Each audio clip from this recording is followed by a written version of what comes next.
د هغې ښځې سرنوشت کومه چې په ویډیو کې د ملا لنډۍ سره لیدل شوې وه. نن ډیره ښکلې او جالبه ویډیو ده. هیله ده تر پایه را سره پاتې شي او د داسې جالبه ویډیوګانو لپاره سحر میډیا چینل سبسکرایب کړئ. زموږ په هیواد کې په ځانګړې توګه ښځو کې دا د ډیر د پخوا نه رواج دی چې څه ستونزه ورته پیښه شي نو دوی د ډاکټر پر ځای ملا ته ورځي او ملا هم ورباندې بیا رنګ رنګ نخرې کوي او د ملایانو ښکار کیږي. ټول ملایان هم خراب نه وي خو بعضې یې هیڅ د چا ابرو او د عزت په قصه کې نه وي. د داسې ملایانو د جملې څخه یو هم ملا رسول لنډۍ و چې ښځې به ورته د تداوۍ لپاره راغلې نو دی به غلط کار ته مجبوره کولې. ملا لنډۍ ته ډېرې ښځې ورتللې. یوه ښځه چې ملا لنډۍ سره په ویډیو کې لیدل شوې منیره نومیږي.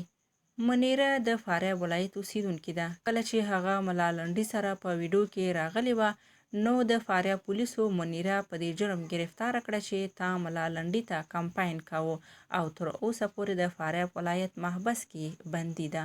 منیره وایي چې زما صرف ګناه دا ده چې زه په یو ویډیو کې ملا لنډۍ سره راغلی وم، نوره هیڅ ګناه نه لرم.